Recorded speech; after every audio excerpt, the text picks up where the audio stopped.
Okay, it's 6:30 on the button, so good evening, welcome to the Shaftsbury School Board Directors Meeting. And I'll open this meeting obviously now, but we have to have an executive session. So I'll need a motion to go into executive session. So moved. And I need a second. Okay, it's Holly, second. All in favor? The reason? Personnel. Okay. All right, we going, Library? Yeah. No, not library. the resource room? No.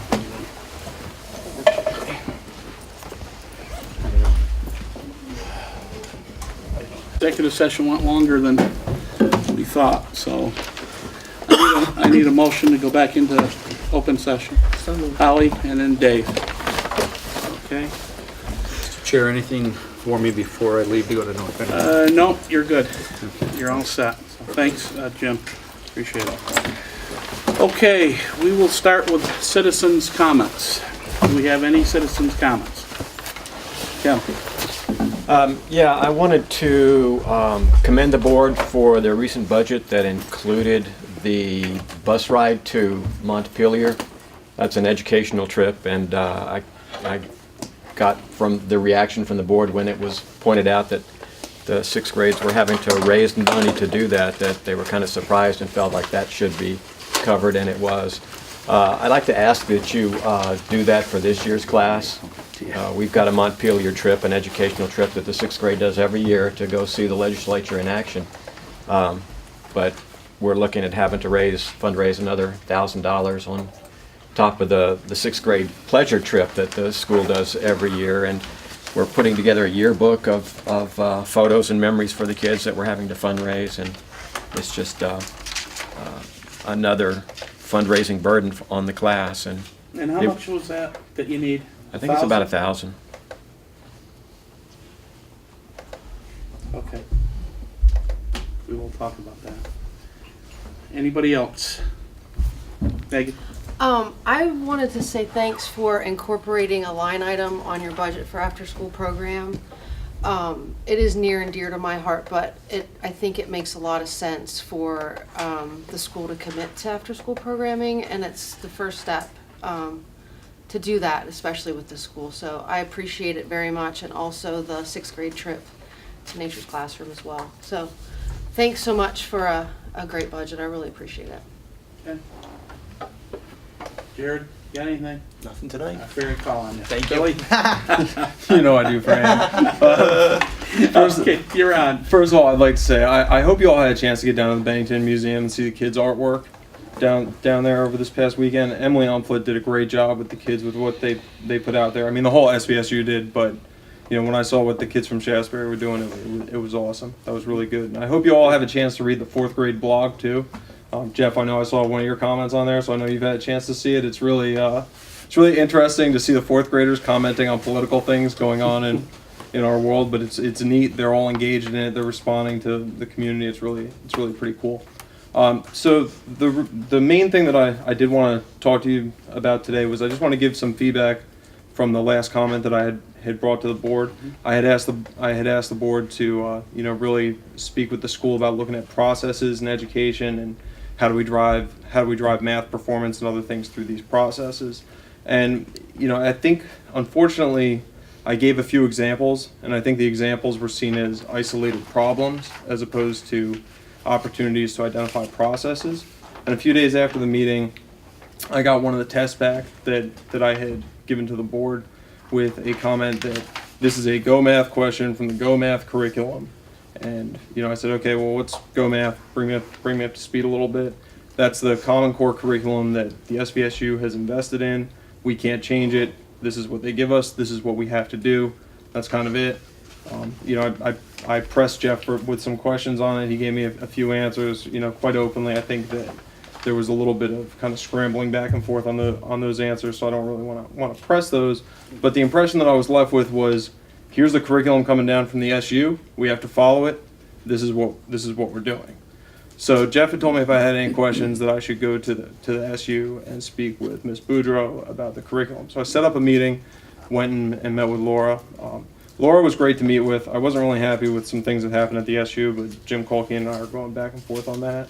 Having said that, she clarified some concerns about Common Core, validated that the concerns I brought to the board were not related to Common Core, that it was just a curriculum issue. But the one thing that came out of that meeting was she said there are 3 opportunities a year for the schools to communicate feedback back and forth with the SU about the curriculum so that they can continue to make modifications.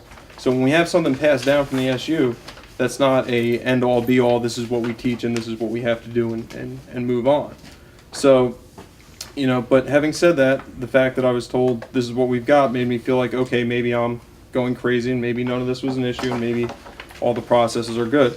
So, me, I end up, I go home and pulling out all my old books from Oswego and going through all my how to develop a test, how to evaluate your tests, all that kind of stuff. And things that kept coming up were the importance of validity and reliability in your tests, how questions cannot be ambiguous, all these types of things, and discussions about the things that students get out of the tests in the form of feedback and understanding how they have to move forward. So I said, okay, my question's not invalid.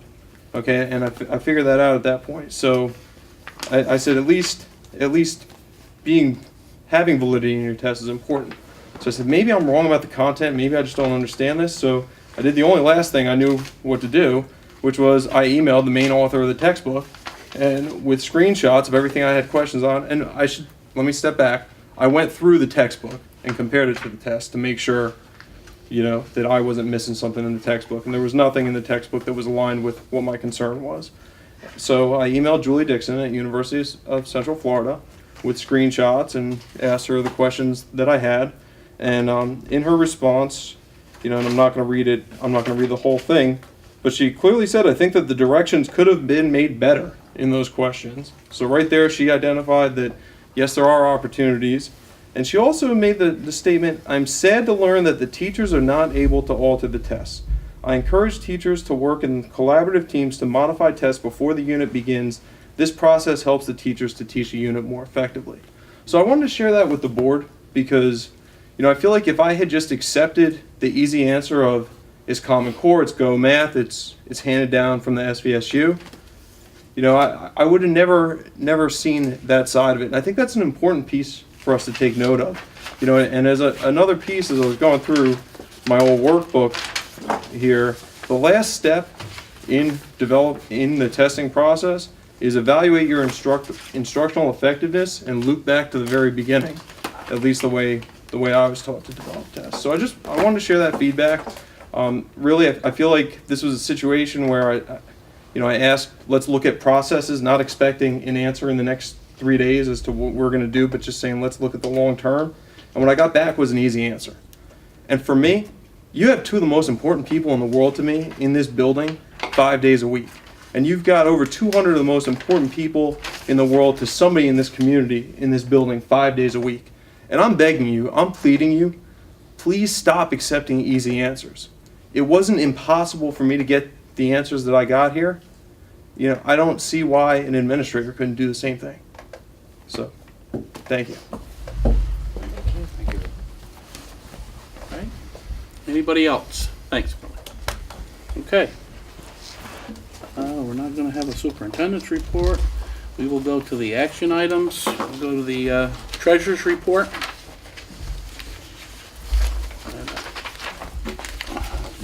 Did we have one? No, we didn't have one. It was posted. I checked it and I didn't see it. So No, it was posted. it was? Okay. All right. Well, we'll do it. That'll have to be done at the next meeting. Anybody else have that in their packet? Are you sure? I've got a balance for $1,460,000. All right. It'll have to be. Oh, that was the budget. That was the treasurer's report. That's Yeah. the one piece of paper. We'll have to do that at the next meeting. Okay, so we'll have the minutes, January 13th and the 26th. Are there any changes or comments? I didn't see any, so.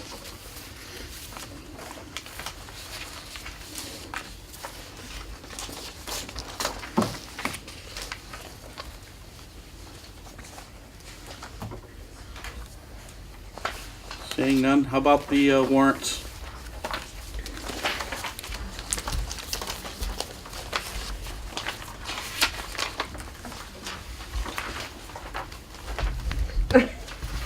Larry, do you have? No, Oh, okay.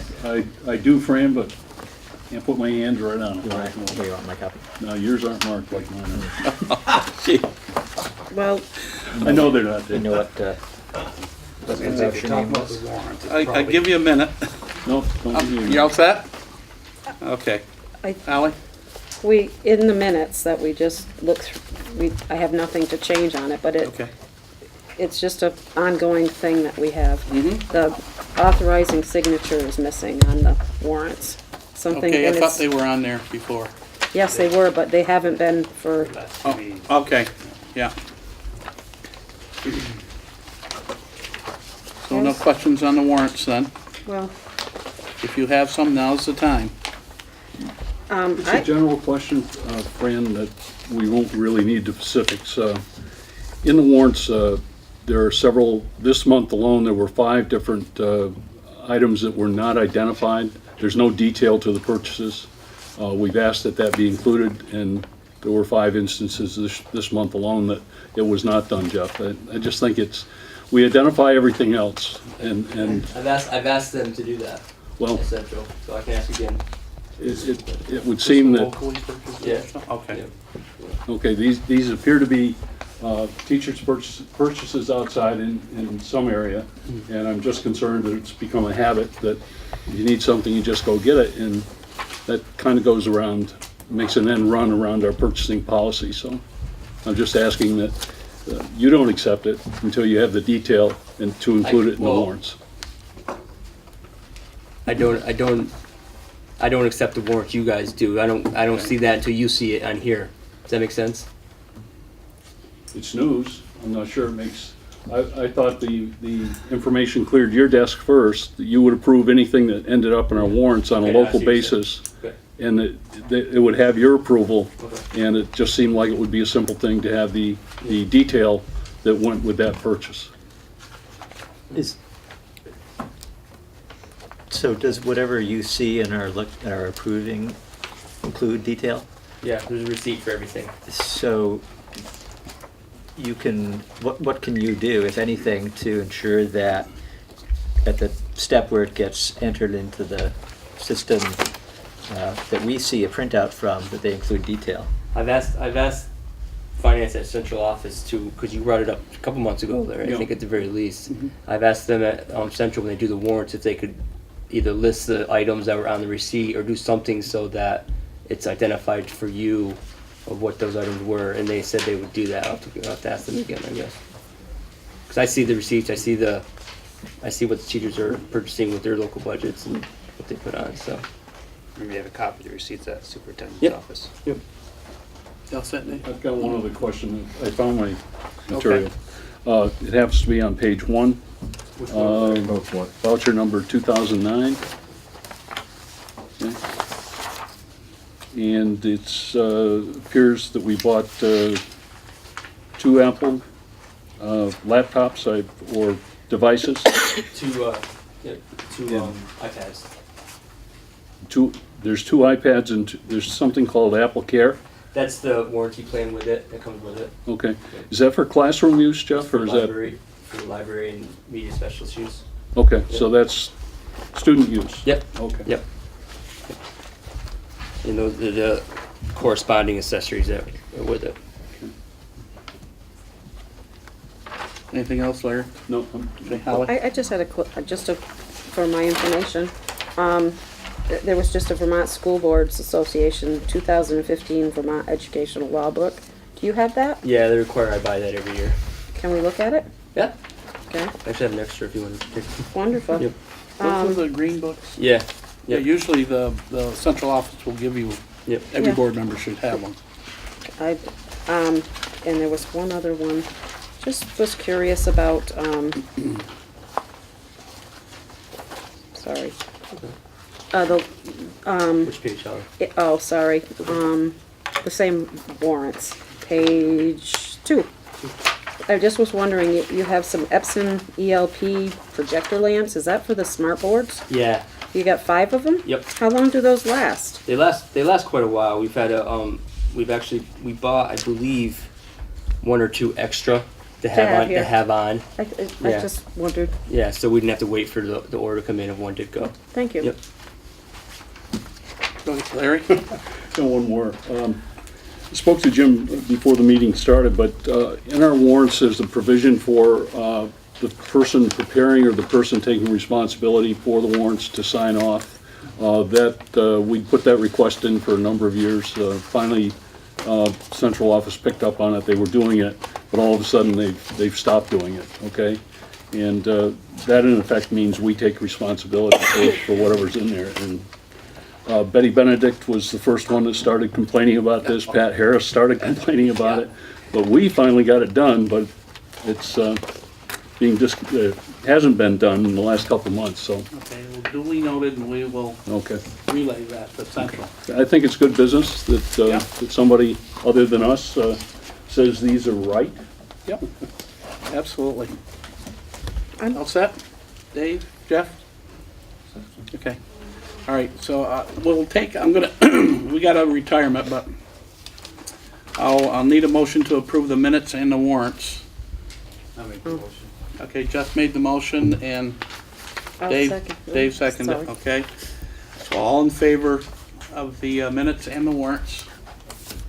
Unanimous. Oh, I'm abstaining. one abstention, I'm sorry.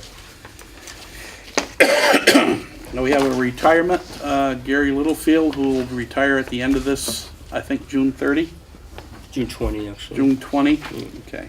June 20. I move we accept Mr. Littlefield's retirement with regret. Okay, Been a long-term employee. I think he's probably the Yeah. longest term. I think so. Second? Holly? Okay. All in favor of retirement? Unanimous, okay? How long has Gary been here? Beginning of time. At No, least I'm 20 gonna years. say, 20 years? I think it's longer than that. I think probably 25 years anyway, at least. Okay. Okay, policies. You want to do those, Holly, or you want me to? Oh, go ahead, because there's Okay. just, All right, first policy, number 6,000, it's curriculum, and this one is for adoption. I only, I'll make the motion. I'll second it. In a second, okay, discussion? there's just one word in there that I brought it up at the meeting and they didn't feel it needed to be. It says, each public school shall provide support for students who require additional assistance. I just, Where is that exactly? oh, I'm sorry, in the second paragraph, Yeah. the third line up. That's I won't hold it up, I just want you to be aware, maybe somebody else, It's right after 2902, right underneath it. okay? Well, that's why you It's a guys, required assistance, we're Yeah. required by law. that's why you guys But the go to additional, that policy meeting and Yeah. hash that out so we don't Yeah. do it here. it's your turn next time. So what was your concern, Holly? Just the word additional, just a little, Okay. When's the next policy meeting, do you know? next month, the first Oh, of next month. okay, so that'll, all right. But I won't hold it up if you're comfortable with it, just wanted you to be aware. Okay. Any other? Okay, all in favor of that policy number 6,000? Okay, unanimous, okay. All right, next policy number 5015, it's personalized learning plans, and this also is for adoption. Move to adopt. Okay, I'll second it. Discussion. Personalized learning plan is supposed to be 7 to 12 only, so it's not affecting kindergarten, right? Or Right now, elementary school. Right now, Right right now. now it's just required by 7 to 12. Yep. Any questions, comments? Go ahead, board. I was just curious if Holly had heard a conversation that this is a mandated policy, I believe, from the state that we Yeah. have to conform. Mhm. And is it, can we be assured that this policy will address that? I mean, it should have the act in there. If it is an act, Act 770. Right, Pat, right. well, Yeah. they reference the flexible pathways Yeah. I initiative. think you're right, Ellen. That's down in the legal references. That's Yeah. where you'll find your information and where to look if you don't That would be understand like it. part of the regs or something Yeah. that they attach to it, okay. Tim, you had a question? Yeah, is there a executive summary of what the SU's policy is on personalized learning plans? In- It's a very, the policy is this paragraph here, so it is in a sense a summary. If you go to the flexible pathway initiative, they felt that it should be condensed. I can give you a copy of the policy. You know, it Well, I'd would. just like to know it would something take me about what 30 it seconds says. to It'd read say- it. I mean- If that's okay with the chair, I'd be happy to read it. Basically, you're supposed to design a plan, and tell me, correct me if I'm wrong, for a plan that starts in 7th grade through 12th grade with a projection into secondary school at the end. And so basically you come up with a plan of how you're going to make it to graduation, and after graduation, what's your plan after graduation? How are you going to get there? And so you work with your teachers to make sure, if you want to go into computer or science technology, how would you follow that pathway from a 7th grade, which is pretty early, to a secondary schooling level. And that's my understanding of the plan, and it's supposed to be started, I believe, this Dave, why don't next you year. read that? And I will also give Tim my copy, so you'll have it. Well, I just, it'd be Yeah. nice if the audience knew something about what you're doing up there other than Yeah, I mean, policy that's- number Yeah, I 452. think that's the Yeah. gist of the plan from what I've talked to. You know what, high school what we teachers could do about. in the future also is, when we're gonna have a policy meeting, cause that's open meetings to everybody. that's So, and that would be good, cause that's when you're gonna get into the nitty gritty of the discussions and everything, especially if you have a lot of questions, so, we can start doing that at the board meetings. First Monday, love to have you come. Well, I that, really don't want to come, I just kind of wanted to know what the personalized Yeah, I mean, learning plan policy Kind of is. what I told you, it lays out the plan. Dave, you from- wanna read that? It's between the guidance Dave, council. go ahead and read it. Let me put on my best speaking voice here. It's this long, and half of it lists the 7 school districts, so I'll skip over that. It is the policy of the districts to ensure all students in grades 7 through grade 12 shall have a personalized learning plan, which shall be a written document developed by the student, a representative of the school, and if the student is a minor, the student parent or legal guardian. Personalized learning plan shall describe the scope and rigor of learning opportunities and support services necessary for the student to achieve college and career readiness prior to graduation and to attain a high school diploma. The plan shall be reviewed at least annually. So that's I mean, That's great. That's Jeff all I described need. it pretty well, but that's what the actual policy That says. means so much more than policy number 452. Yeah. You're right. Okay. All in favor of this policy for adoption? Unanimous, okay. Next policy, 4261, substitute teachers, and this is for warning. Move, You don't read that one, warn, Dave? no, move to warn it. Who moved it? Dave? did. Okay. Second. Okay, Larry seconded it. Discussion. Tim? We're just going to assume that you're in favor of substitute teachers and leave it at that. You sure? Any changes, comments, anything? I don't see any. This is an existing. You understand what it's addressing, right? It sets forth the qualifications that a substitute teacher should meet and where it's appropriate to have one, I believe. Requirements for licensed educators. Administrative responsibilities.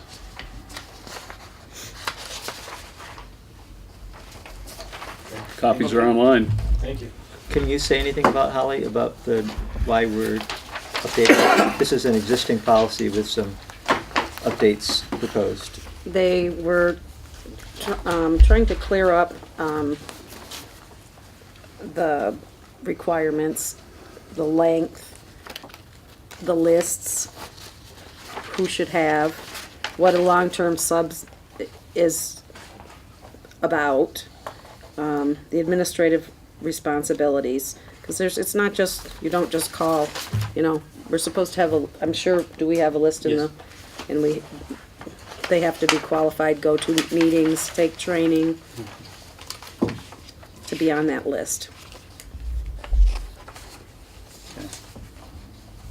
Anybody else? Okay, seeing none, all in favor of this policy for warning? Okay, unanimous. Okay, next up, facilities? No, actually, Nothing, okay, good. Okay, Jeff, you're up. Discussion of Act 46. Act 46, we've had a meeting in Pownell last Monday. It's pretty well attended. We had 4 of the Shaftsbury school board members there, which was quite a number. Basically, they're still in collecting data, trying to figure out what the plan is for Act 46. I think, North Barrington's kind of made their position stated, that they're looking for an alternative setup if possible. I think Shaftsbury's still, discussing the plan. I know Arlington continues to express interest with joining with Shaftsbury. And so that's, I don't know much about the Arlington end. I don't know if Fran or Larry could give more detail on that. I thought it was one of the better discussions so far. Oh, for the panel? Yeah, for the panel discussion? Yeah. The panel was much more engaged, it seemed that way, and that could come from just they've had a broader discussion now and the ideas are starting to come together, so. Okay. All right. I think the next one's in Woodford, I believe the 22nd, I want to say. And beyond that then, what's the timetable look like for? It looks like we'll get the rest of the districts in, then they'll come up with a plan, and then have someone review the plan, a specialist, and advise us on what would be the best course of action. Would that be by the end of this school year? Don't know, we haven't Not made just- not it, we haven't certain. made it that far yet. We're still in the information collecting phase of Are it. you working with the consultant? Not yet. They're gonna wait till all the information, draw up a general plan, then meet with the consultant, is my understanding. Jim did mention that he was attempting to get a consultant. Yep. The consultant he was after was presently working with Arlington, and there seemed to be an issue of whether there would be a conflict there in working with both SUs. So apparently they're in short supply, the consultants, and he's, I think he's headed in the direction that eventually you're going to need some help here, or some direction. So the meeting in Woodford is at the town hall, not the school. Other than the 4 Shaftsbury school board members, how many people were in the audience? 2, 3, 4, 5, 6, 7, 8, 13 or 14. I was gonna say Yeah. 15. It was pretty well attended, I thought. So, Yeah. Jared had. What's the first state mandated deadline? for the accelerated, it was. I Not for believe, the accelerated, we're This year. below. You Pretty well had to past. have it done by, I think, 2018. You had to have a 18. plan. Oh, So that's really the deadline. that's what. And they'll decide whether it's Yeah. Approved comparable or not. Comparable. Tim? Is it fair to say that the SU's current position is that they're hoping that our current size means that we don't have to do much in the way of consolidation? They're hoping we can petition to keep everything the way it is. So local boards can maintain local board at the elementary level, then there'd be a MAU board. So, keep the exact same setup without consolidating all the boards under one umbrella. I don't know though, when you say they, or when you say the SU, who we're talking about exactly. We haven't had any discussion at the At the SU level. board level. No. We all make up the SU. I think there are individual board members or representatives of boards who feel that way. But I don't think that, and correct me if I'm wrong, I don't think the SU has had any. It's basically. Substantive there is discussion about it. no- I mean, Hasn't come to- I don't think the MAU been brought in, Not at all. or I think the SU is made up of all the collective boards. But this is the elementary boards only, which is, they're making the decision. Because the MAU board represents the upper tier, which if you did the whole Act 46 under a school district, you'd have one board that did K through 12. MAU is already a 7 through 12 with a collective amongst the communities. So they haven't quite figured out how this to put into play. They haven't much discussion on the setup of how you would design the board. Does that answer your question? I mean, Yeah, I guess the it's thing very I- vague right now. My I guess you'd call it a worry is that the SU plan would be to maintain what we have Yeah. minus our local school board. I think Do we have reason to think that we get to keep our local school board? Is that just something that we'd like to do at it this point? sounds like you'd have to petition to say we're going to run as we are now. And if the state says no to that, then you'd have to come up with, my understanding, a single board. That's K through 12. So you'd lose local control at the elementary level. So keeping our local board would be an exception Yes. to Act 46? Yeah. Dylan? Yeah, so I'm struggling a little bit with the conflict of interest piece on the consultant.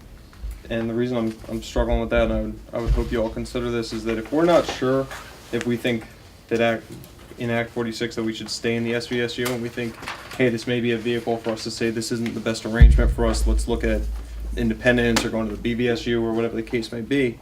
If we get a recommendation from the SVSU that we don't use BVSU's consultant, because that would be a conflict, but we fall under the umbrella of the SVSU and get a consultant that's aligned with their interests, that seems to me like more of a conflict of interest than if both SUs use the same consultant. The SUs, it's the committee that uses the consultant. Okay. So Arlington has their own committee looking at Act 46. We have our own committee down here. So it's whatever committee. When you say we, are you saying you're part of Shaftsbury? or- Shaftsbury, yes. So it's Okay. Shaftsbury is part of the SVSU Act 46 committee.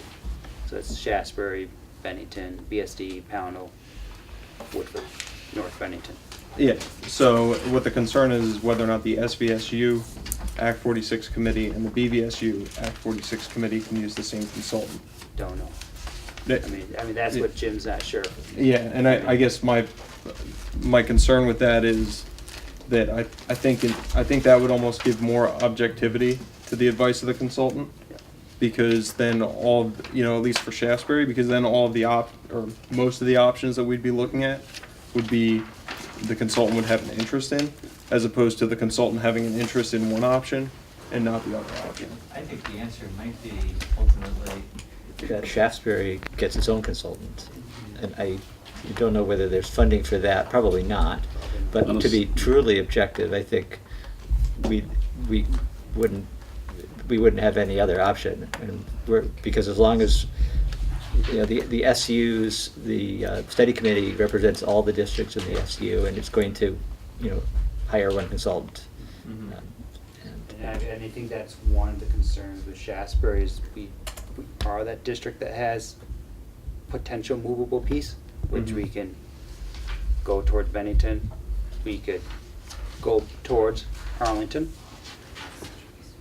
And there's potentially even a third option, which is you make a Shaftsbury, Woodford, Pownell district with, other pieces there. I mean, there's multiple pieces on the table, and I don't think we all know how they're going to work yet. So, I mean, that's a lot of feedback from the community. It would be nice of kind of what people want, because we're 5 people sitting here, and I'm one person in the committee. And, I mean, if the people of Shaftsbury want to stay with Mount Anthony, then they need to voice their concern with the committee. If they feel like other options are viable, then bring them forward. So is that next Woodford meeting the time to voice those concerns? I think so, yeah. That'd be a good time. Okay. Board, how do you feel about it now? Do you want to say anything now? Or is that? I mean, we could do it. Okay. I would, without a doubt, prefer to go north. Without a doubt. And I mean, I think that's when we bring these up at these meetings, I think it'd be nice to get that feedback from the people here, because I sit on this committee, say where we stand, but if I have members of the community that will consider going north, I'd like to voice those concerns. After when we get near the end of having all these meetings, we had planned on having a Thanks. meeting in the gym With all the and letting schools. all, anybody interested come to the meeting and voice their concerns, tell us what you want. Yeah.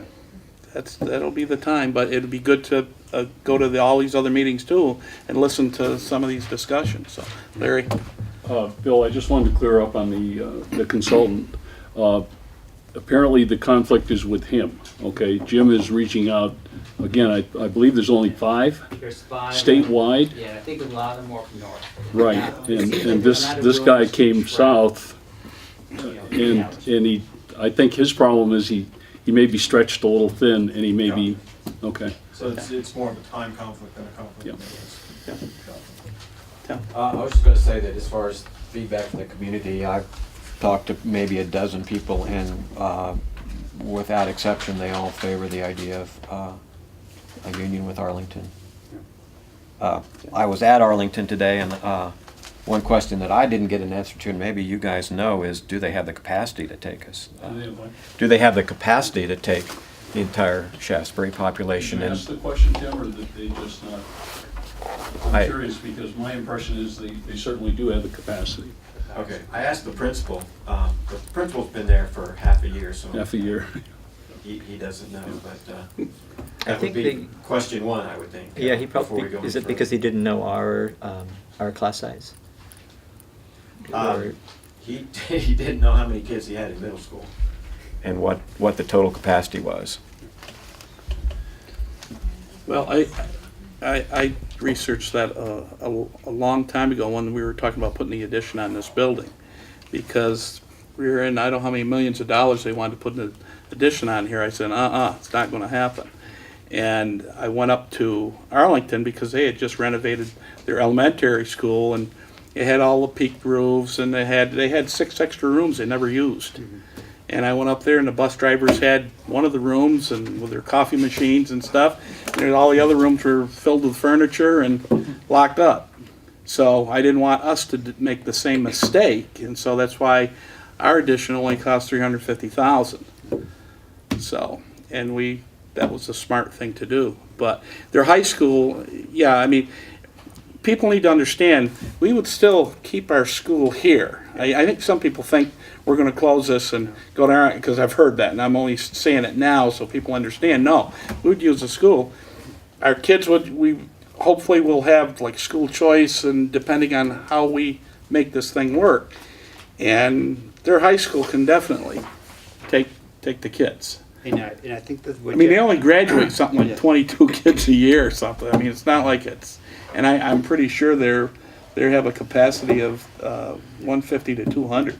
I mean, one And thing then- I think, you need to consider is the opportunities. Yeah. Mount that's- Anthony has different opportunities than Arlington. So if you went directly, Shaftsbury's here for elementary, they go to Arlington for 7 through 12, and that's their only choice.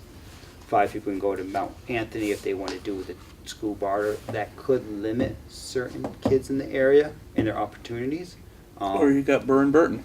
If you go with a school choice for K through 12, which the parents have the choice to send, and then that opens up different opportunities. 'Cause I think, you have a handful of people are in Arlington for this school. They feel like it might perform better.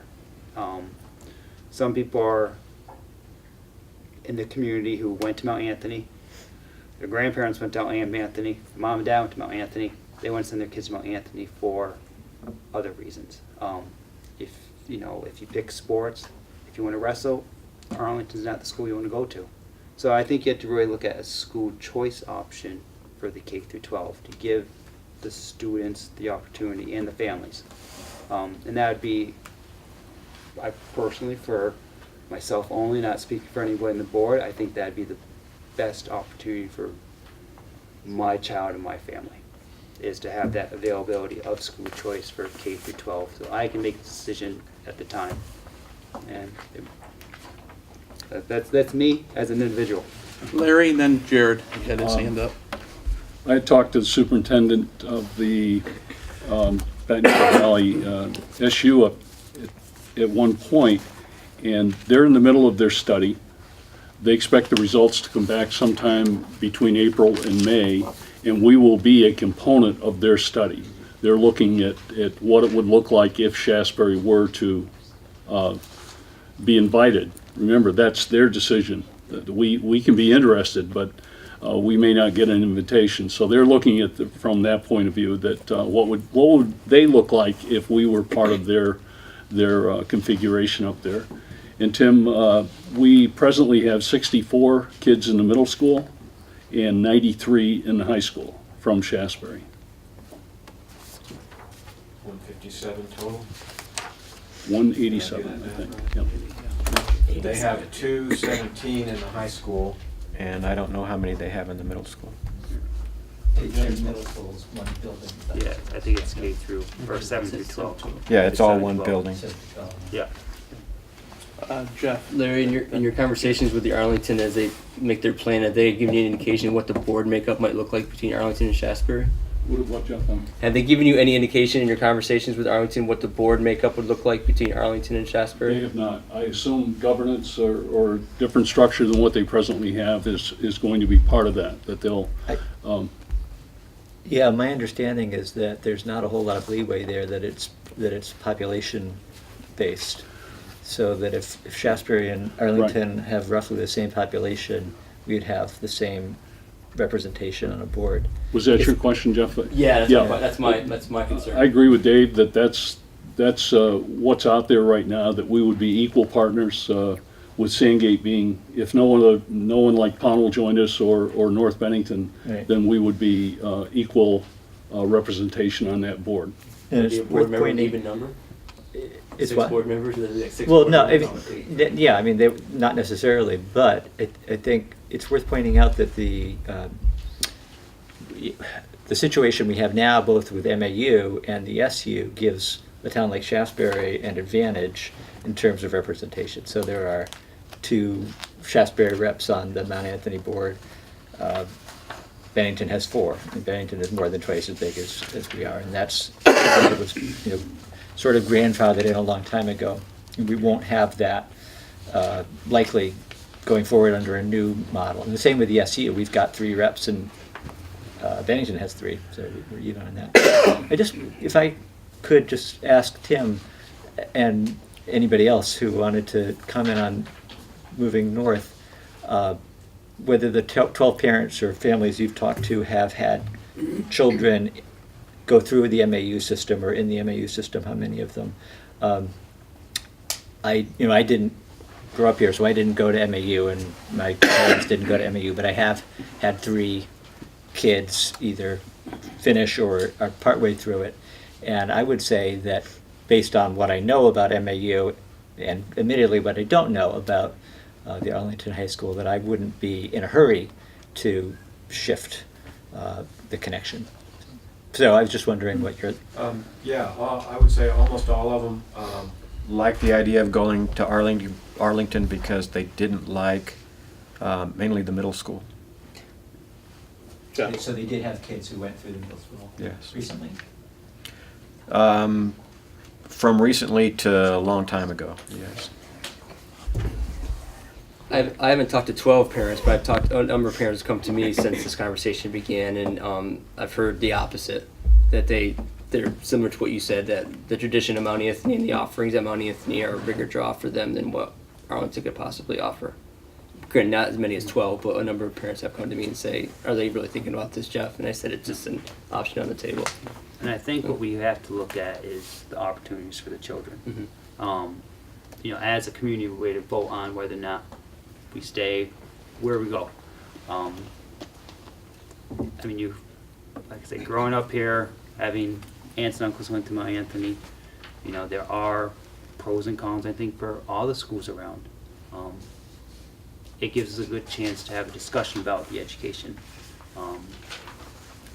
The people that express, like you said, interest or disinterest in the middle school, this could be a viable fix of, if Shaftsbury they pull out, that's a chunk of money that people, won't get, so it could improve opportunities for children. So, it's a good discussion for the education of the children in our community.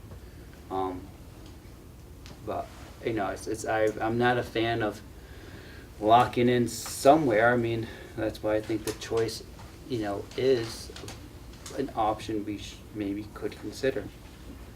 Jared, and then this gentleman in the green jacket. Just two quick questions. Larry, does that, with Arlington, give us 900? I think that was the magic number of 900. No. So we'd still, We'd take another player. Okay. Yeah. To get to, but that number appears to be somewhat fading, along with a lot of components of Act 46, so. how far off are we, like North Bennington close, or like are we Second. close enough, like North Bennington would put us over? How close between? North Bennington would put us closer. Okay. Pownell would put us over. Okay. Okay. But again, that's a discussion that hasn't even Yeah. been thought of yet. I'm sorry. The other thing was, after the SBSU comes up, excuse me, not the committee. Act 46 committee comes up with their recommendation, it's got to be unanimously approved by the boards to, I think the Or the- plan has to be approved by each board, if I'm correct. Like I said, and then it has to go, am I correct in saying Actually, that? I think the state has to The approve. state has to approve the plan. They're gonna tell you whether it's And then the, acceptable or then the not. boards and the towns have to approve the plan. Yeah. And it's happened up north, one town said no, two other towns said yes, the one town didn't go. Oh. Two towns made their own district. So I mean, it's really up to the town people who approve this. Hang on, this gentleman in the back. Yeah, I just wanted to echo what Jeff said as far as school, the potential. It seems like it would be a rare opportunity to have school choice, and I'd certainly love to be able to take a look at my daughter who's going to start kindergarten next year and my son who's in first grade right now as he gets closer to the end and say what's going to be the best fit for him or her. And I also have to say that I love the thought of having a detailed plan from a person starting in 7th grade to their senior year, and what Mount Anthony's doing there, because I think that's a really important thing that I missed in high school. I grew up in Chester. I missed it in high school, and I think that will help keep people focused, but not too focused. Obviously not too focused, because we all know that most college freshmen don't know what they're going to do till the far end of their freshman year. But at least it gives them something to work toward. So there's my 2 cents.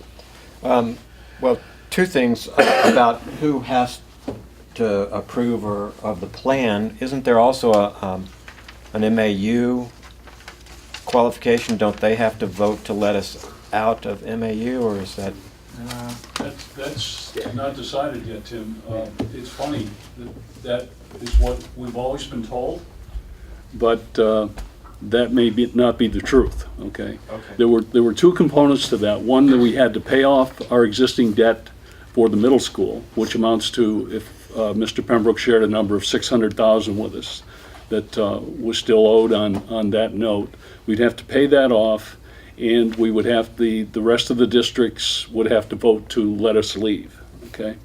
So the money thing seems to be pretty clear, but the procedure to, and part of that is, could the state hold, if we had a good agreement, if we met all the criteria that 46 set in front of us, could the state stop us on the basis of we had to have the district we were leaving's approval?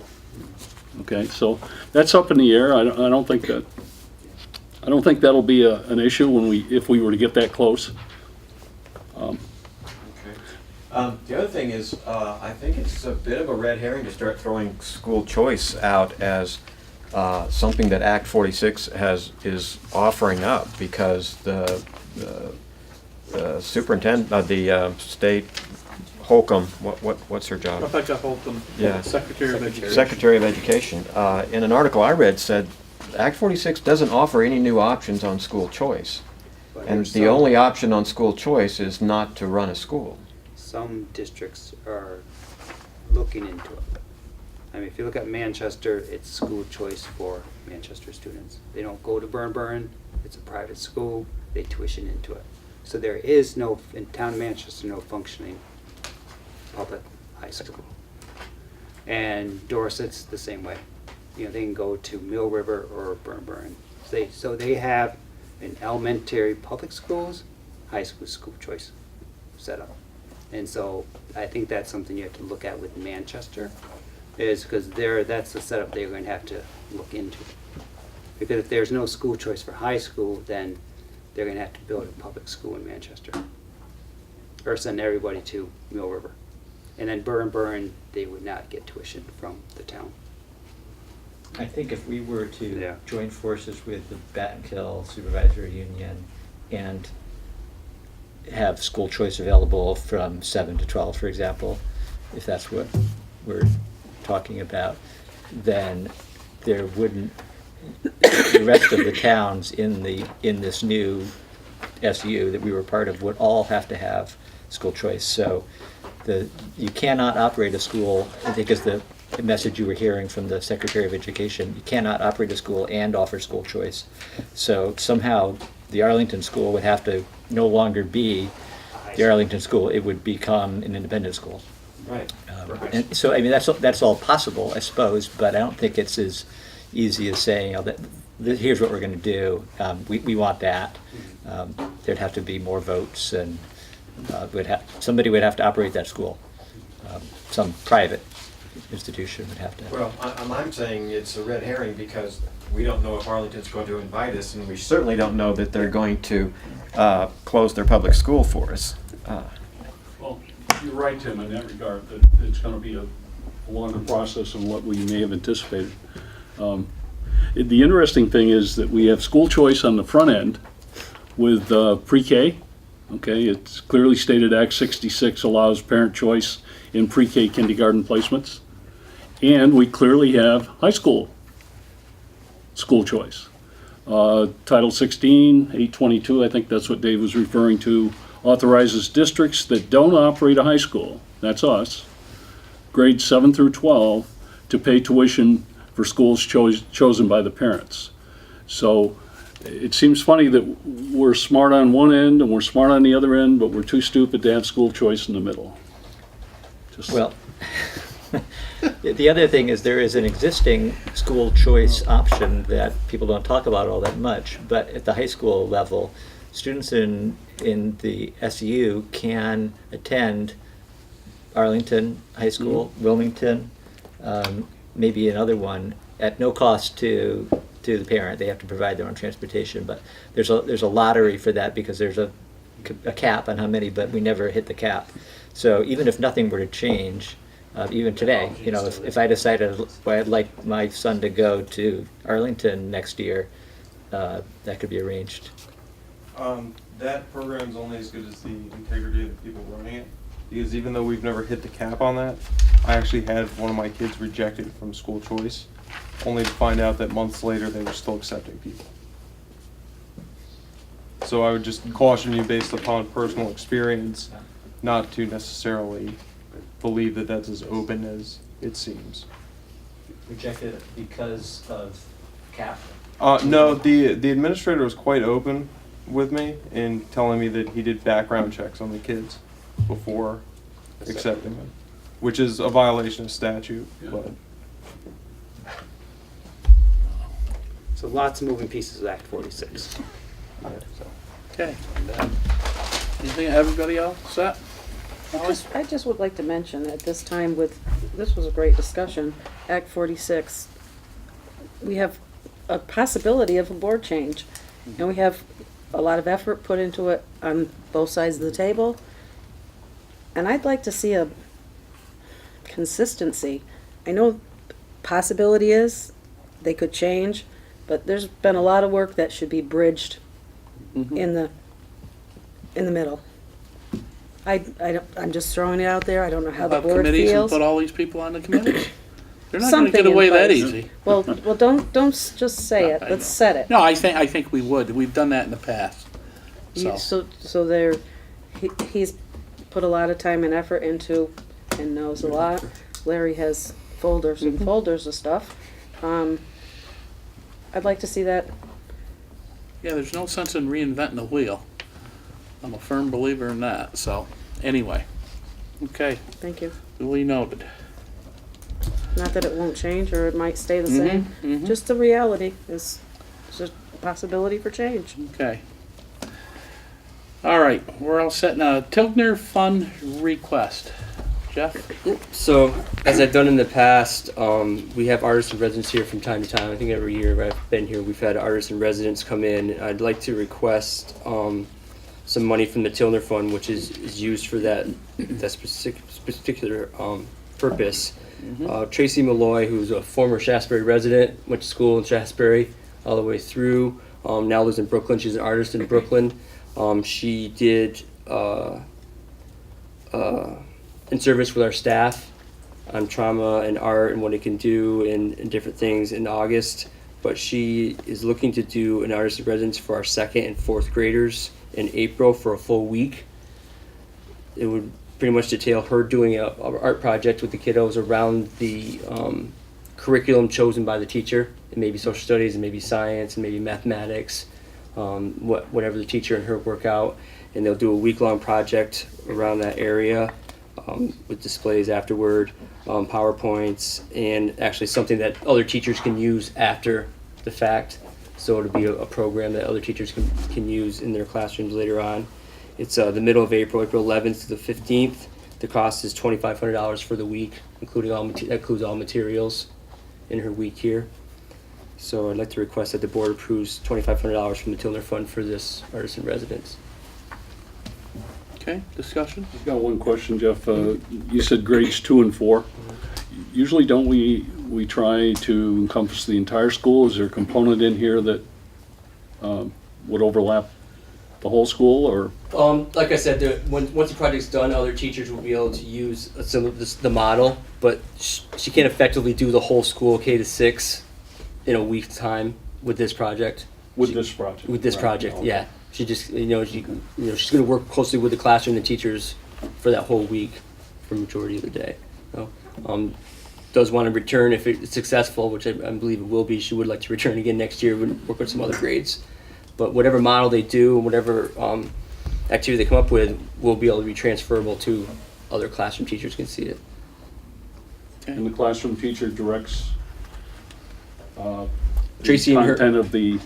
Yeah, the Tracy and her will talk about what they want to do. It may be, like I said, maybe science, maybe social studies, and maybe math. And they'll say, okay, I want to do a project around this. I'm doing this in social studies, and they'll have a conference before she comes and work out what the project looks like and directly related to our curriculum. Holly? We didn't get a treasurer's report, so I'm just curious There's there's roughly 6,500 left in the Tilgner Fund right now. So, okay. So it's just under 6,500. And this was how much, Joe? 2,500. Okay. Were there references accompanied this program, or did I hear you say this is her first attempt, or? No, she's done this a number of times. Oh, okay. Yeah, she's done this a number of times. Okay. Never for us, but she's done it a number of times. Anybody in the district? No, she's done mostly down in New York where she is. She has a website where you can see some of her projects. She's done some pretty elaborate ones too. That's his extent, but she's done this before with other schools. Yeah. Make the motion, we give Jeff the opportunity to engage this artist in coming to the school, and Transfer $2,500. what's that? And transfer $2,500. Do we need to formally move the money? Okay, who's gonna second it? I'll second it. Oh, okay, so Howard, yeah. Larry moved it and Dave seconded it, and it's in the amount of $2,500. And that does carry the authorization to move the money. Mhm. Got it in there, Richard. Yeah, I think you According can to spend Richard. directly out of that, can't you? Hmm? You can spend directly out of I that think fund. I think I just need the approval from the board Yes, to yeah, spend. yeah, the for the money. 2,500. It's fine. Any other discussion? All in favor of the motion? Unanimous. Thank you There very you much. go. Okay. All right, principals report. Before I get what's on my agenda, I wanted to mention today was our first winter walk to school today. Thanks to Tim Scoggins again for help facilitating that. We tried it last year or 2 years ago. 2 years ago. 2 years ago. Weather didn't cooperate. Didn't cooperate in our first attempt, which was last Wednesday. It rained all day, but we did get it off this morning.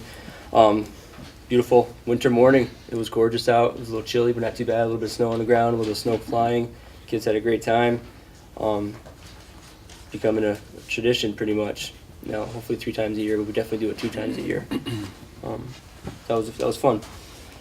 January 25th, we had a staff in service. I mentioned to the board last meeting what we were going to talk about. It was, again, around the SAMR model.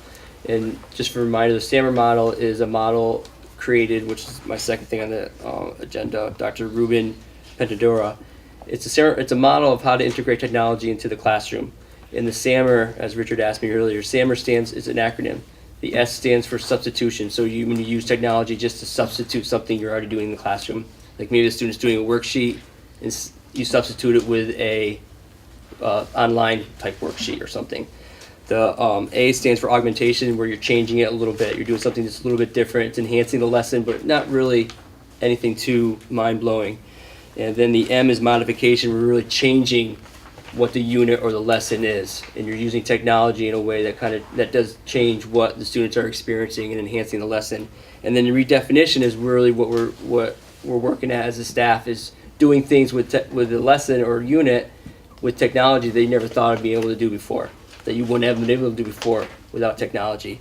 So I had Sally Bisacchio and Dave Hansen, which are tech integration specialists, come in, along with Deb Daly, because she does a lot of our tech here in the school, and they spent a good chunk of the morning showing the teachers different tools they can use in the classroom, technology based.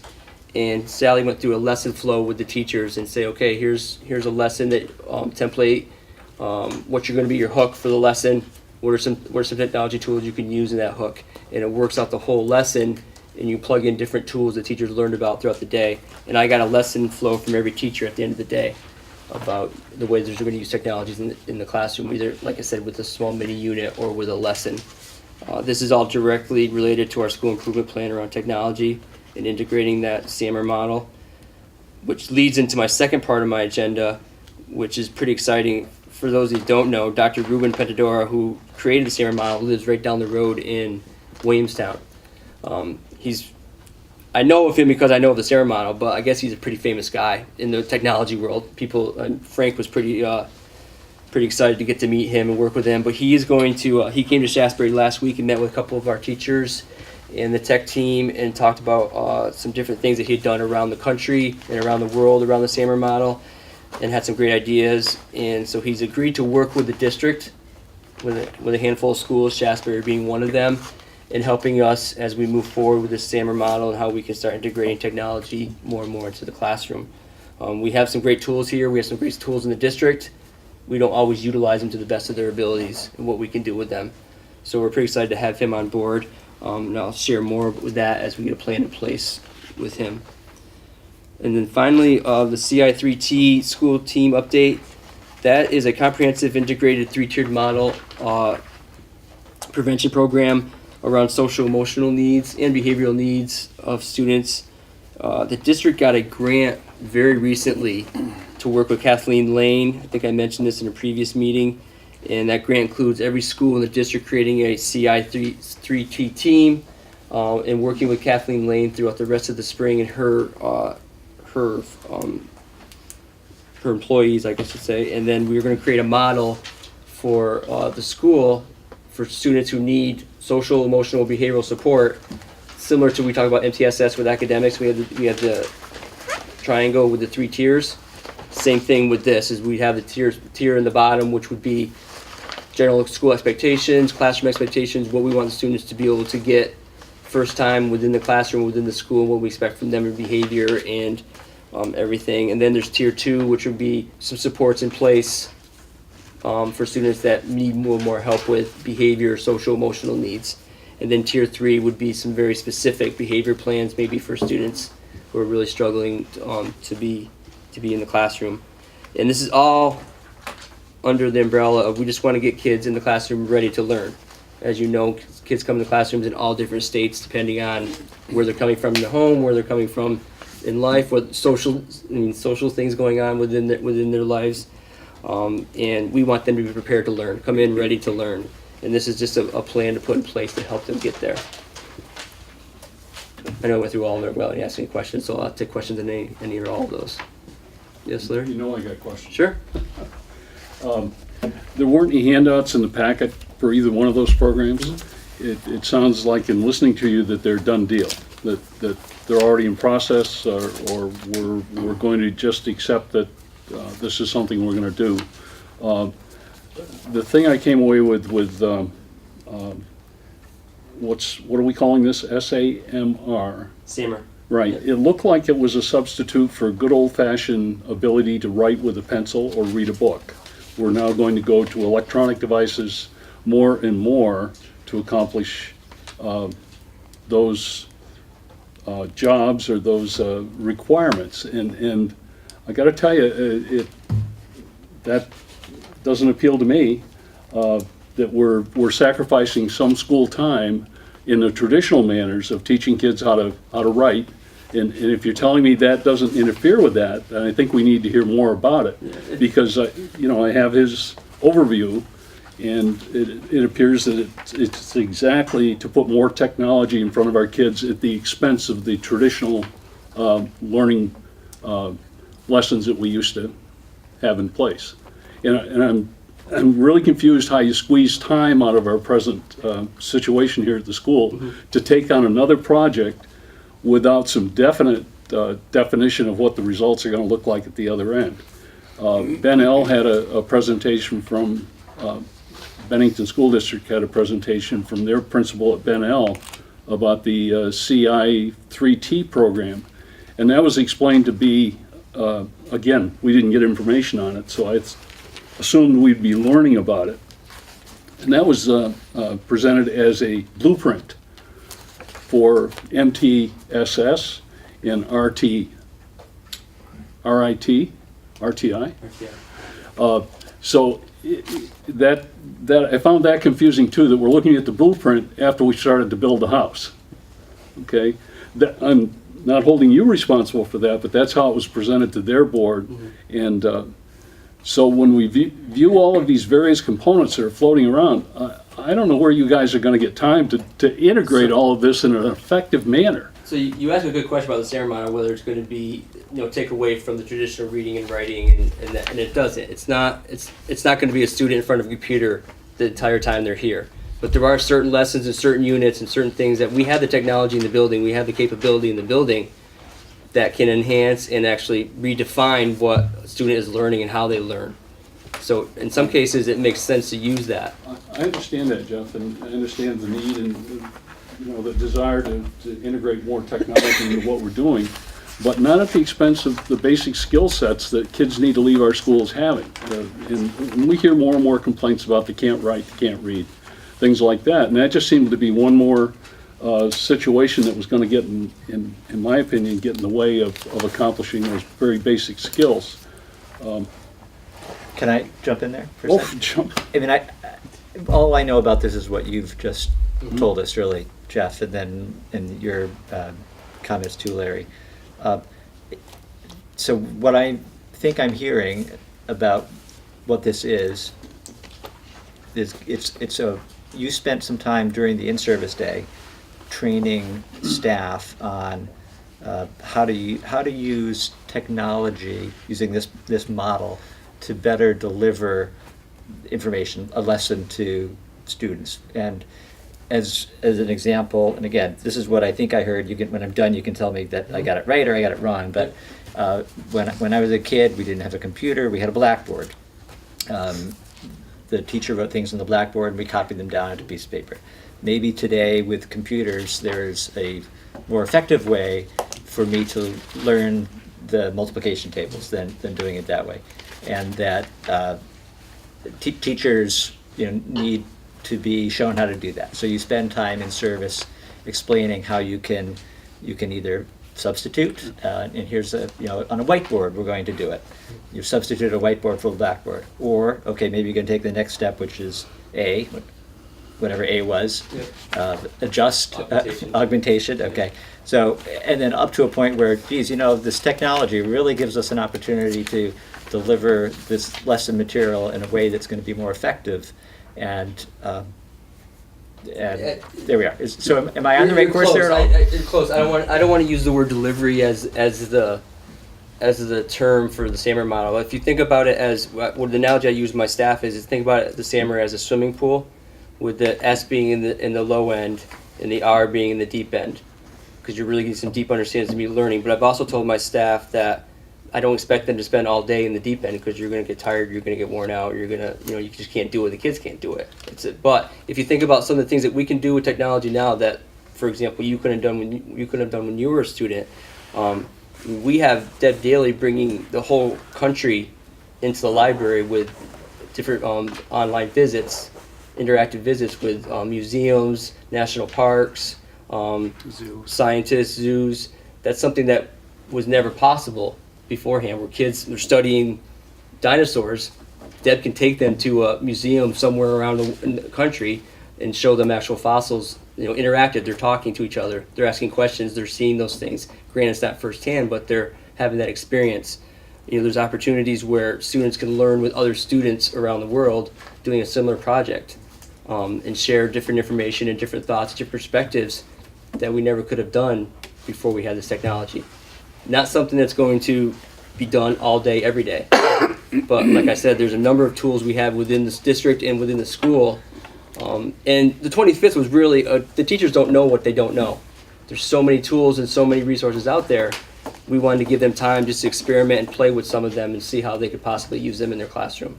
Everything that we show the teachers doesn't mean they're going to use them. Some teachers said, yeah, I really like the move note that you told me about. I'm going to try that with this lesson. Some teachers like the Wii video. I want to try that with a lesson. And then they explore and they play with it and they see how it works. I know one point of confusion that was also expressed at Bennington was we have so many programs that are in place that we really don't have an overview of how many we're using and how many we're using effectively, and in addition to that, what they're costing. Okay, so I think I'm echoing that same concern. Again, we're in competition for the same minutes with multiple programs. It seems to me there's only so much time you have to teach certain subjects or certain areas, and every time we introduce something new in, there's a learning curve to it. There's another issue that has to be addressed. So I am concerned with that we're taking time away from traditional teaching. And let me just go to why that is. In the outline plan that I have, which was from the good doctor, I believe, one of the examples he gives is a lesson in writing a short paper, the original assignment, a handwritten paper, okay? Now, again, maybe that doesn't jive with today's world, but I think it does. I think kids need to be able to read, write. And the substitution part is a word processor replaces pen and pencil in the writing assembly. The power sometimes goes out. Those electronic devices sometimes don't work, but nobody can turn the pencil off except me. Okay, so that's where I am with that.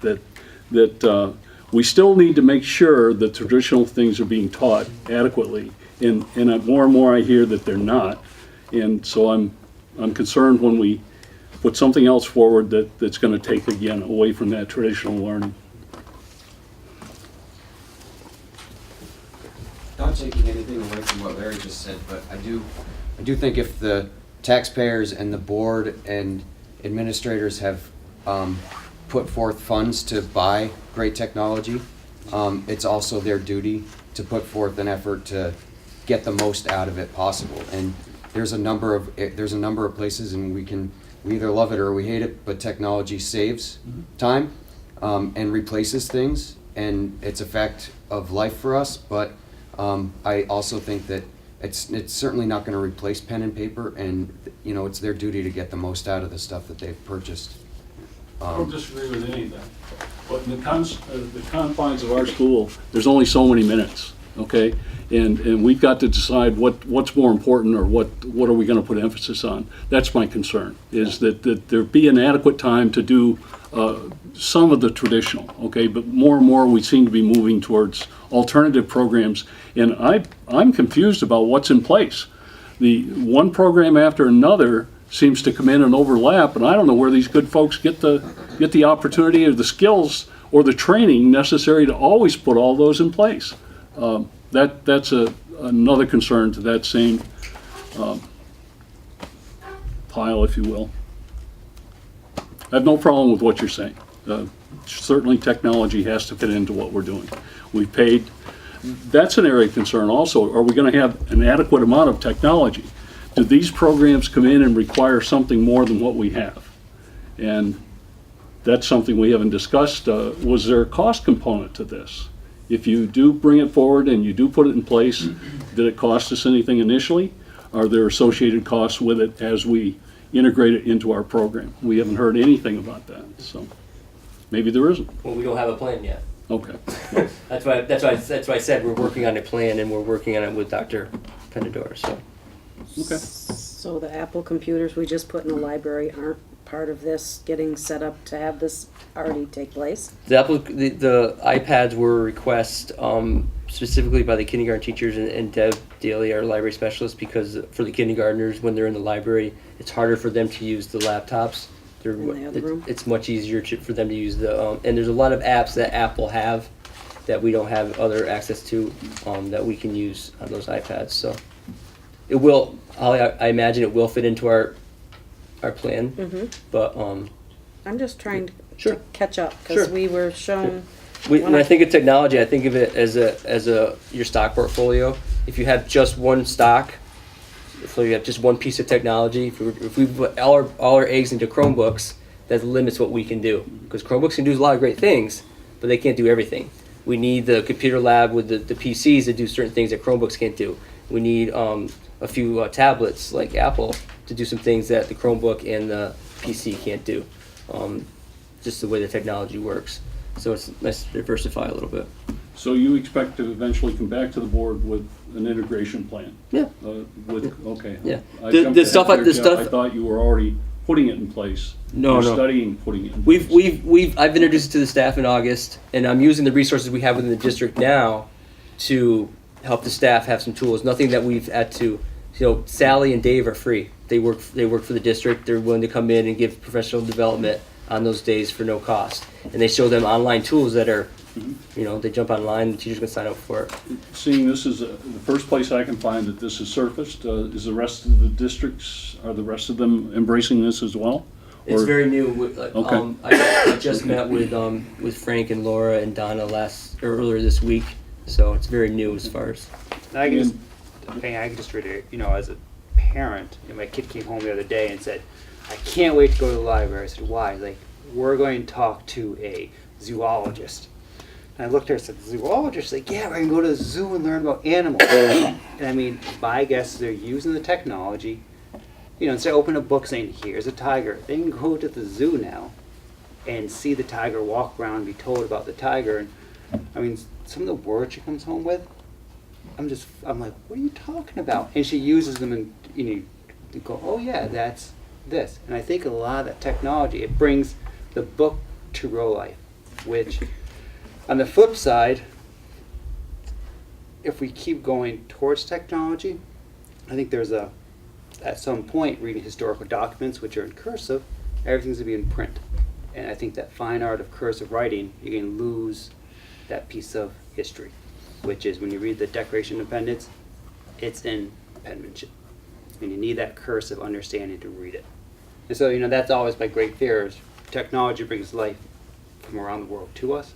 But yeah, I think sometimes we're going to lose something. It's a tough balance to figure out what. There's a balance, yeah. There's a balance, and I mean, it's tough to, when your kid lights up because they get to see animals on a, white screen, and can use a touch board and all this stuff.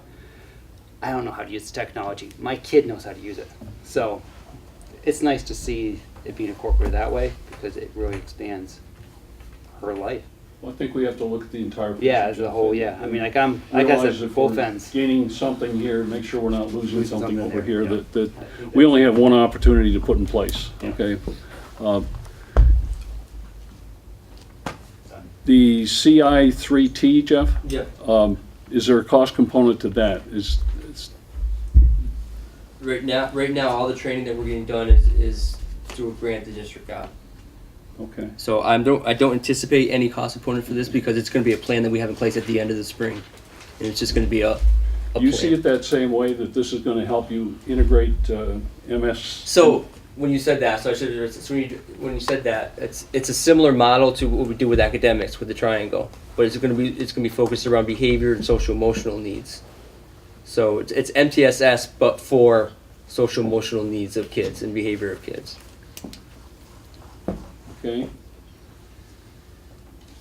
I don't know if you're gonna think I've shifted gears here, but is there a reason we don't use the BTPBIS for that component?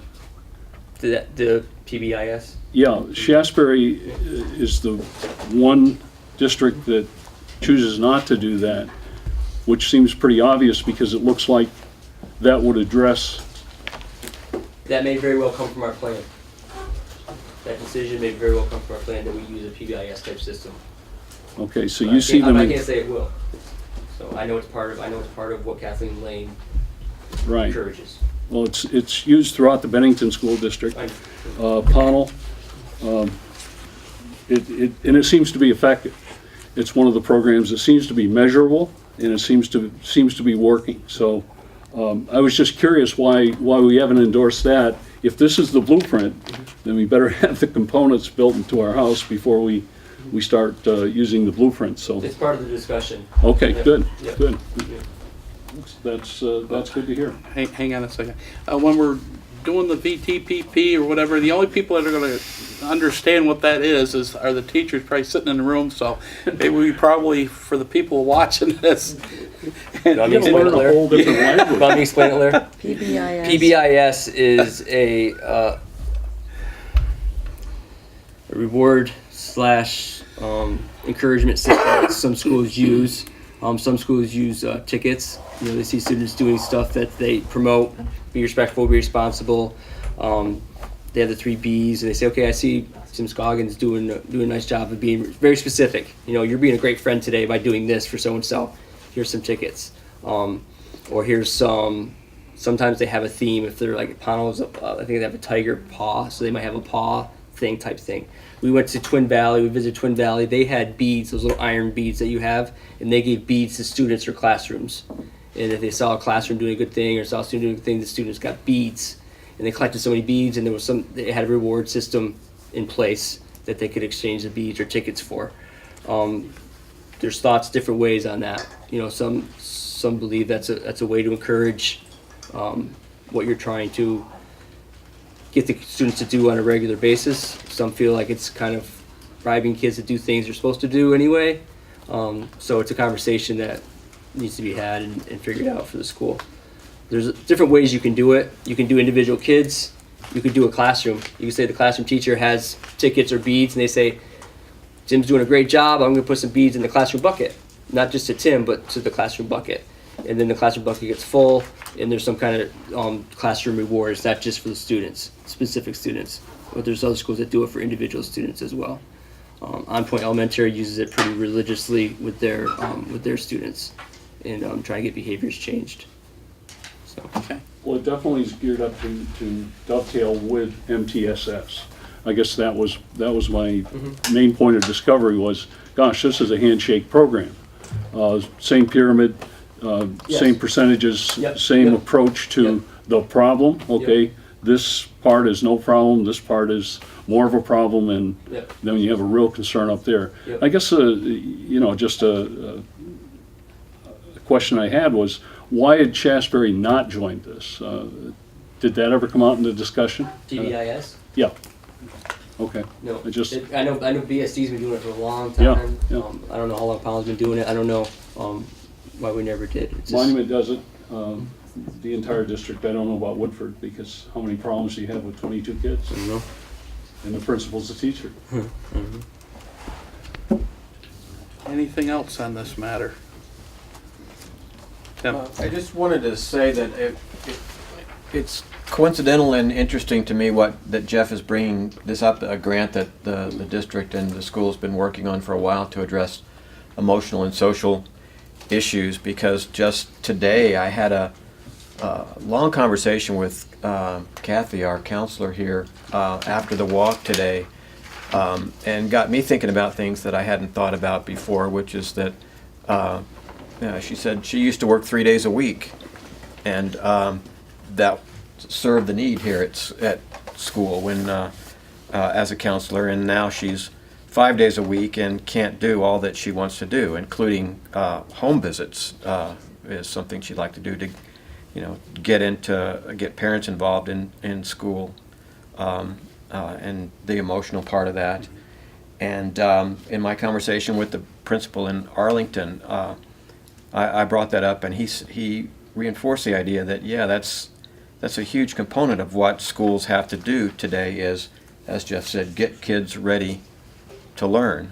And in Arlington, they have a full-time counselor and a full-time psychologist in the building. And it made me think that maybe we ought to think about that component of things, where we've had a big argument about a math interventionist as a teacher to come in and do more academic work with kids K through 3 in order to try to get our test scores up. And it started me thinking that, maybe there's other components of this problem that we need to be attacking other than just through academics. So I'm really interested and surprised and pleased to hear that this is coming up just as I start to learn about it. I don't think we've had that discussion yet, but I couldn't agree more, Tim. This is going to be a huge, Act 46 warns us, look on the front page, that more and more schools are going to have to accept the social responsibility of taking on problems that we never dreamed of. And it's a fact of life. How do we integrate that into our schools so it's effective for both the kids receiving it and the other kids that perhaps don't require as much? That's going to be a balancing act that it's going to require some real skills. But having those professionals on board is going to be critical. We've got to make sure that the odds are stacked in our favor, that we have people here that can accomplish that effectively and within reasonable amount of cost. And that's going to be tricky, is to bring those people into our program at a level that we're all comfortable paying for. I couldn't agree more that this is a tremendous piece of our future. And here in Shaftsbury, we're growing into it slowly. Other areas, boy, it's a fact of life. They're dealing with it every day.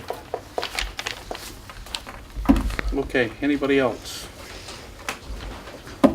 Saying none. Thank you. Okay, they're all set? Okay. Jeff, I just had one thing. This thing I'm getting from the VSBA, the digital learning, what's that about? And literacy and math and stuff like that. Is that something? I'll print off the article off that I just got it today and I was looking at it, so, but anyway, that's for another meeting. Okay.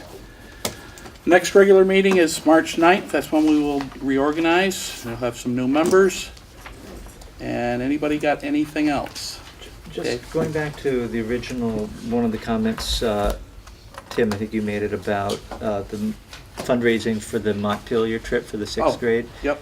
I mean, maybe for the next meeting we can get that on the agenda, but can you just tell us, Tim, short of having money supplied by the district, what fundraising do you know you'll be doing to fund that trip? The sixth grade dinner is the spaghetti dinner. Spaghetti dinner, yeah, is the biggest part of the fundraising. We are doing bake sale and food sale at the polling on March 1st. And we've done stuff already, and my wife was in charge of a lot of it, so I should remember more of it, but that's what I can remember off the top of my head. Yeah, there are more things. I can get you a list. It's an ongoing effort. Okay. Anybody else? Okay, I need a motion to adjourn. So moved. Holly seconded it. All in favor?